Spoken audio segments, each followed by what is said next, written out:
Listening Library presents Marvel's Phase 2, Marvel's Ant-Man, Marvel's Avengers, Age of Ultron, Marvel's Captain America, the Winter Soldier, Marvel's Guardians of the Galaxy, by Marvel Press. Marvel's Ant-Man, Marvel's Avengers, Age of Ultron, and Marvel's Captain America, the Winter Soldier was adapted by Alexander Irvine. Marvel's Guardians of the Galaxy was adapted by Alexander Irvine and Chris White. Read for you by MacLeod Andrews and Tom Taylorson.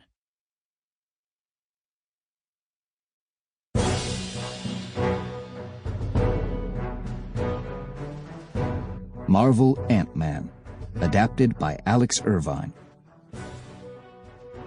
Prologue, 1989. Hank Pym strode into the large conference room, deep inside the under-construction S.H.I.E.L.D. headquarters, known as the Triskelion, and saw Howard Stark, Mitchell Carson, and Peggy Carter deep in conversation, exactly where the guard outside had said they would be. "Stark!" he snapped. "He doesn't seem happy," Stark murmured. Stark stood up to meet Pym. "Hello, Hank. You're supposed to be in Moscow." "I took a detour through your defense lab," Pym said. He got to the table and slapped down a steel and glass vial containing a red fluid. "Tell me that isn't what I think it is," Carter said, turning to Stark. "It depends if you think it's a poor attempt to replicate my work." Pym glared at the S.H.I.E.L.D. brain trust, furious at what they had done. He could see immediately that Carter hadn't known this sample existed. Even for this group, that takes nerve. "You were instructed to go to Russia," Carson said. "May I remind you, Dr. Pym, that you're a soldier." "I'm a scientist," Pym interrupted. "Then act like one," Stark shot back. "The Pym particle is the most revolutionary science ever developed. Help us put it to good use." Pym couldn't believe what he was hearing. "First you turn me into your errand boy, and now you try to steal my research?" With a condescending smirk on his face, Carson said, "If only you'd protected Janet with such ferocity, Dr. Pym." That was it. Pym lost his temper and punched Mitchell Carson square in the nose. Peggy Carter grabbed his arm before he could throw another punch. "Easy, Hank. You mention my wife again, and I'll show you ferocity," Pym growled. Carson, grimacing, wiped blood away from his nose. He looked over at Stark, like he wanted him to take his side. Stark wouldn't. "Don't look at me. You said it." Pym couldn't work with these people. They were too tied up with the government and their secret plans. He'd been mistaken to start working with them in the first place. "I formally tender my resignation," he said. Stark shook his head. "We don't accept it. Formally. Hank, we need you. The Pym particle is a miracle. Please don't let your past determine the future." "As long as I am alive," Pym said very slowly, "nobody will ever get that formula." He stalked out of the conference room, wishing he'd thrown that second punch. "We shouldn't let him leave the building," Carson said. He was embarrassed and angry, and wanted to get back at Pym somehow. "You've already lied to him. Now you want to go to war with him?" Carter clearly didn't think it was a good idea. Carson was letting his emotions get the better of him. "Yes," Carson growled. "Our scientists haven't come close to replicating his work." "He just kicked your ass full size," Stark pointed out. "You really want to find out what it's like when you can't see him coming? I've known Hank Pym for a long time. He's no security risk." Stark paused, considering S.H.I.E.L.D.'s options. "Unless we make him one," he added. And now he sounded worried.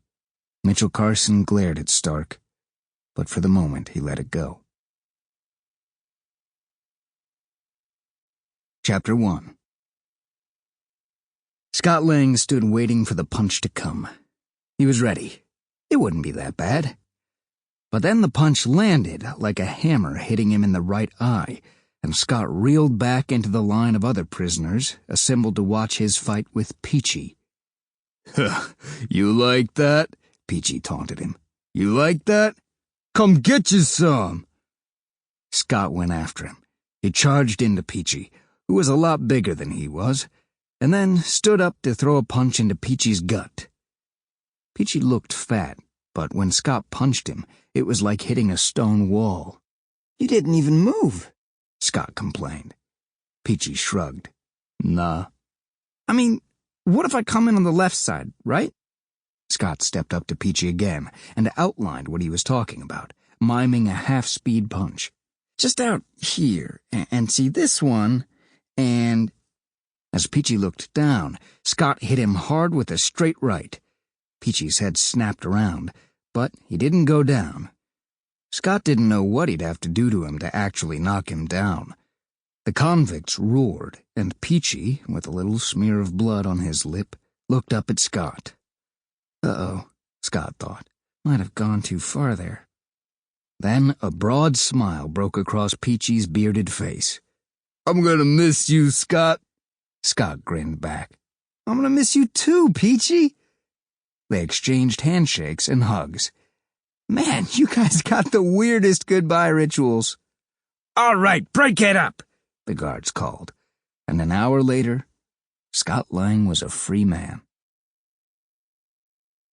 He walked out past the prison gate, took his first breath of free air in a few years, and heard the unmistakable sound of his former cellmate Luis's voice. Scotty! What's up, man? Luis was calling from across the visitor parking lot, his arms spread wide and a big grin on his face. Hey, man, Scott called back, heading over to slap backs and get reacquainted. Hey, what's up with your eye? Luis said, seeing the butterfly bandages on Scott's right eyebrow. Oh, well, what do you think? Peachy, his going-away present.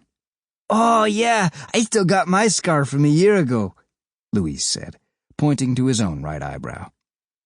Scott could see the little ridge of scar tissue, even though his eyebrow mostly covered it up. Oh, yeah.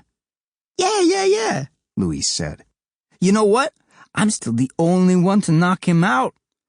Well, I definitely didn't, Scott said, as they got into the ancient brown van Luis had driven all the way to the prison so he could meet Scott. It was a long drive from San Francisco, and Scott was looking forward to every minute of it. He'd served his time, and now he was going to savor his freedom, start a new life, reconnect with his daughter. Thanks for picking me up, brother, he said, a little while later as they drove down a mountain road toward the interstate. Oh, now you think I'm gonna miss my cellmate getting out? You meet a lot of bad people in prison, Scott thought.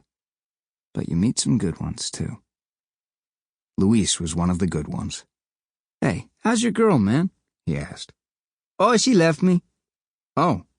Yeah, my mom died too. Scott got quiet. A minute later, Luis added, And my dad got deported. Now Scott really didn't know what to say, but a second later, Luis brightened up.